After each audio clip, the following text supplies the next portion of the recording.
The rules of the game, defending democracy.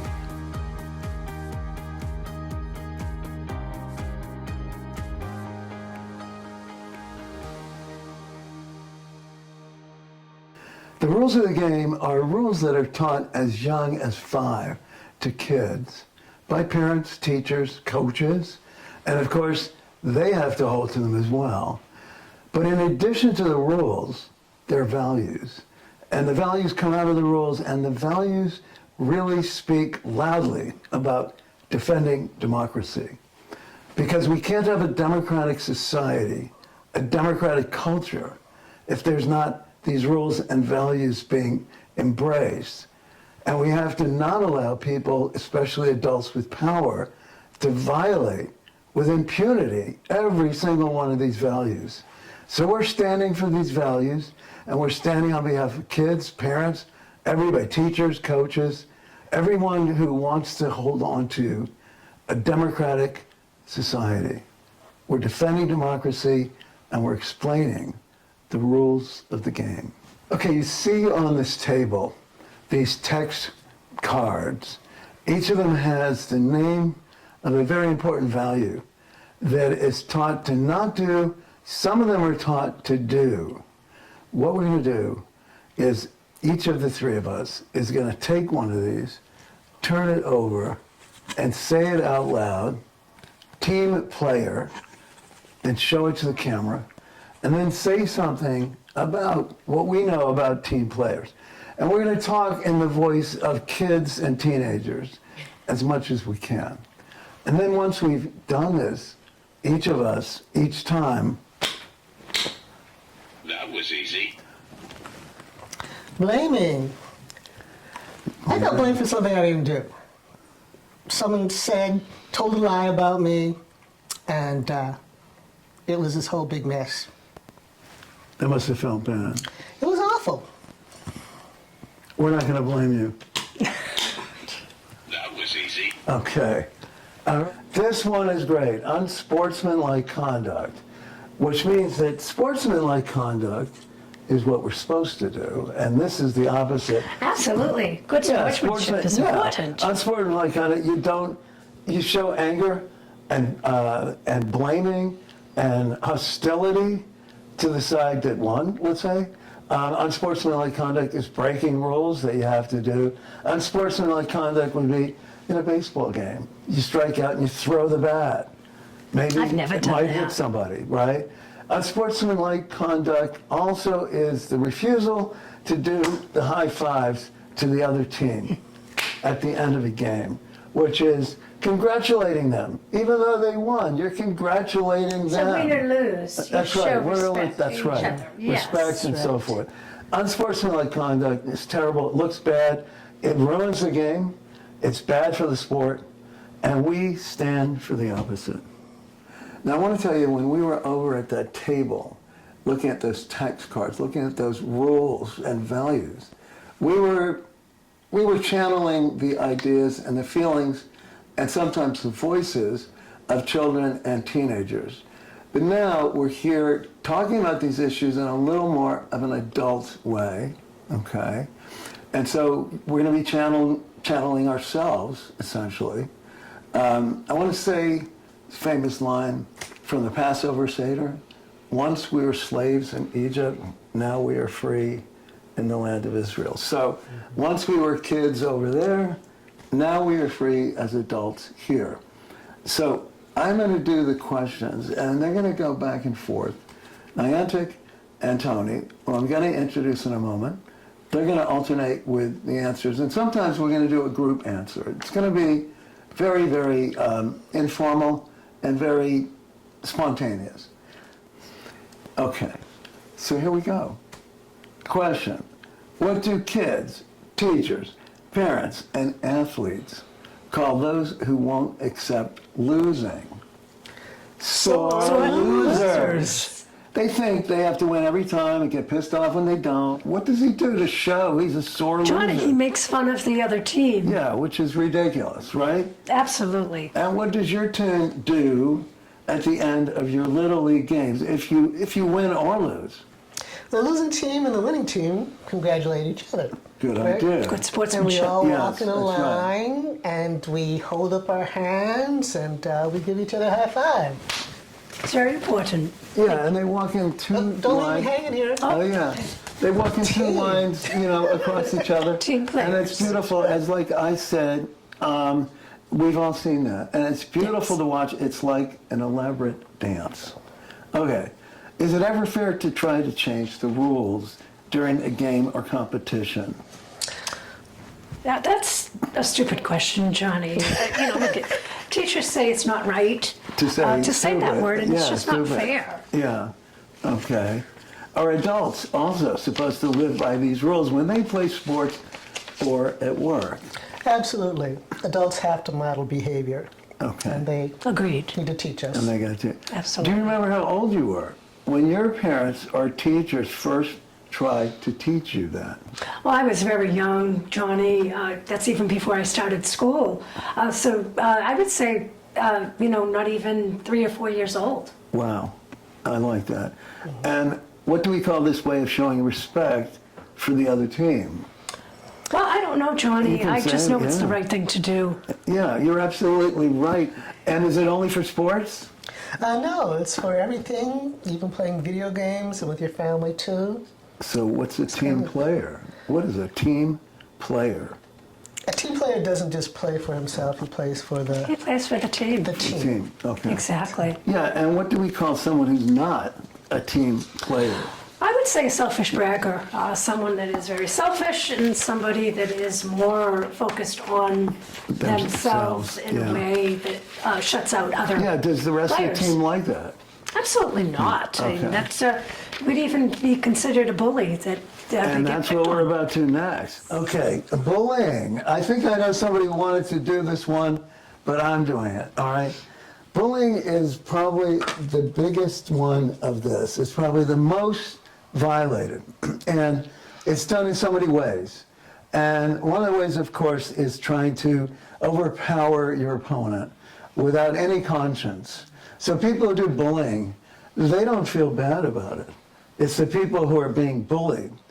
And is it hard to stand up to a bully? What do you think, Tony? I think it is, but we have to stand up to bullies because otherwise they'll overtake us and continue bullying us. That's right, right. Or we can find friends who can stand up with us. They always pick on somebody who's alone, who's isolated, who doesn't have a lot of friends. We've all said that. Why don't you pick on somebody your own size? So who do bullies usually pick on? Someone who doesn't have a lot of friends, someone who might be marginalized in some way, someone who might non-conform in some way. Yeah. They Someone might that's be introverted. handicapped. Yeah. Or handicapped? Handicapped, Or from absolutely. a minority group. So are you sometimes too scared to stop a bully, Tony? Sometimes it is scary because they can be intimidating, they're big and mean. Okay. All right. And did we do intimidating? No. No. We have just not. did that practice. Okay. So intimidating is like this.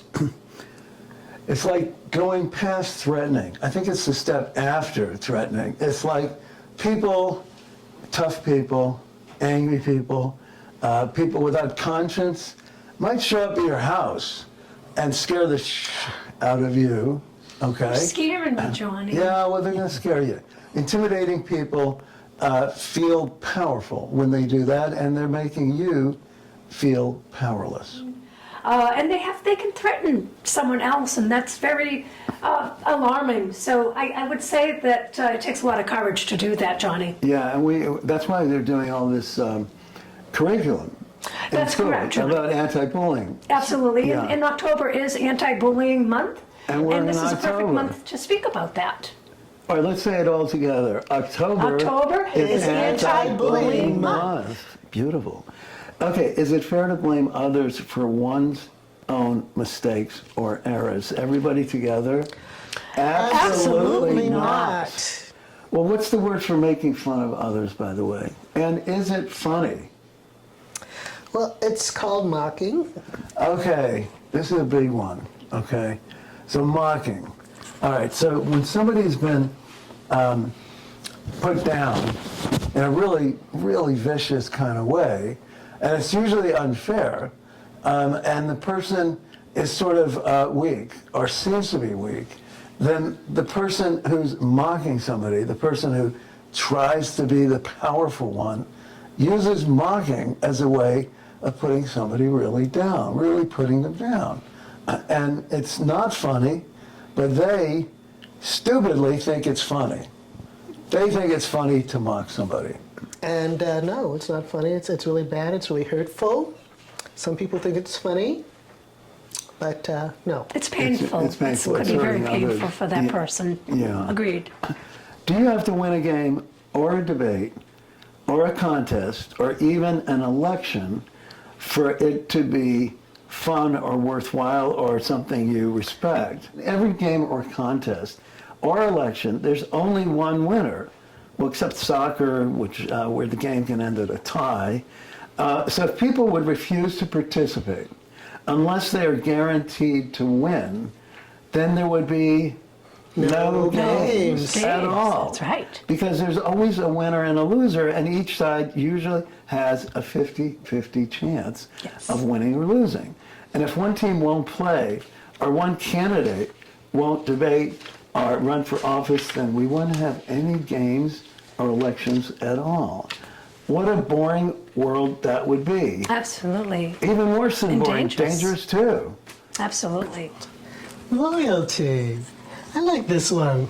I love loyalty. Loyalty is when people stick together and you can rely on their behavior and them doing the right thing for everyone concerned. Absolutely. All right, so why is it important for a leader to inspire loyalty among the people who work for him? You're a leader. Well, Johnny, if you don't incorporate good sportsmanship and collaboration, you will not get anything done. You can't And be a that's one-man important. team, right? Exactly. So loyalty is important.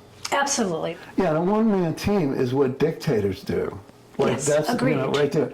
Absolutely. So is it important to create loyalty? We heard that. Those leaders who are crooks end up with no loyalty. And they end up firing people one after another. The honest leaders inspire loyalty. Fear, not fear. Fear creates loyalty in one group and discrimination against another group. Number one. Well, number one, bullying is based on fear, Johnny. So we know that bullying is based on fear. Number two, because the leader is in charge, and we're talking about leaders who are dictators, there are no rules stopping them. That's what we mean by the rules of the game. And this leader with no rules to stop her can and will discriminate against anyone that they choose. Okay, number five, then he blames all these problems that he has created on others, and that's called scapegoating. Scapegoating. Well, my best friend, she did something bad. She stole something, but used me as a scapegoat. And I'm the one that had to get in trouble because of her behavior, which was inappropriate. So please, please don't use me as, or anybody else as a scapegoat. And they can also use whole groups as scapegoats. That's right, Johnny. Okay. Please, let's not scapegoat with each other or groups. And what if these people that he's blamed start to fight back? Are we talking about revolution? Right. Yeah. So he goes into the dungeon of hell and pulls out these tactics called threatening and intimidating. I'm not 100% sure which comes first, but threatening is like saying, if you don't do this, we're going to make you suffer. Like we'll find a way to make you lose your job, your house, your freedom. And if that doesn't scare you, out you go. We're going to show up when you don't expect it and scare you in a more physical way. There might be a threat of violence, retaliation, okay, and that is called intimidation. And we saw that in the Godfather movies like crazy. We saw both of those done really well. Okay, number seven. And the people whose lives he has tried to destroy now seem helpless. So he mocks them, makes fun of their suffering, Do you know what faking is, Niantic? Yes, sometimes I fake being sick, so I don't have to go to school that day. Here we are back in the child grouping here. And you sleep in late, and you get breakfast in bed. Yes. She reaches over, okay. Faking it, that means not telling the truth. Sometimes it's easier to fake it. Sometimes it's easier to just kind of go along. But that's not being true. What about faking to not go to school in the morning? Faking that you're sick? Yes, I have done that. Sometimes I'm not really a morning person, and it's just tough getting out of bed Your sometimes. parents get mad when you fake, and they know when They you're do. doing it. Yeah, the teacher They gets do. upset if you do it too much. Right. And if the teacher faked Yes. being ill, we would have a difficult time learning anything. So We are going to actually talk about that later, too. What could happen? What could happen? We will talk about that. Very good, Niantic. But what if your teacher faked being sick for many days? What might happen? Well, the school might fall apart, and it could even close down if other teachers did the same thing. Yeah, so faking by some people is worse than others. I mean, your faking won't cause the school to shut down. But it might give you a lower grade by missing too many classes. I wish you had told me that before. So you're going to blame your parents for your faking. Maybe. Wow. What do we call that? Wow. That's just too many to choose from, whining or blaming. Not bad. Okay. Not bad. I think we covered a lot. What do you guys think? I agree. I think we covered a lot. All right, let's do a high five. All right. That was easy. I hope you've enjoyed watching our podcast. It was really fun to do. Myself and Niantic and Tony. And I think we've covered a lot. We've covered about the rules from a kid's point of view, and we've covered what they are and how deep these values are from an adult point of view, and how those all relate to defending democracy in this very, very chaotic and scary and really existential moment in time. So again, please keep watching. Please subscribe to both of the podcasts, Chutzpah Soul and Mental Health Enlightened. And this podcast, this segment, this episode will be on both channels, on YouTube and so forth. So again, thank you, and see you guys soon.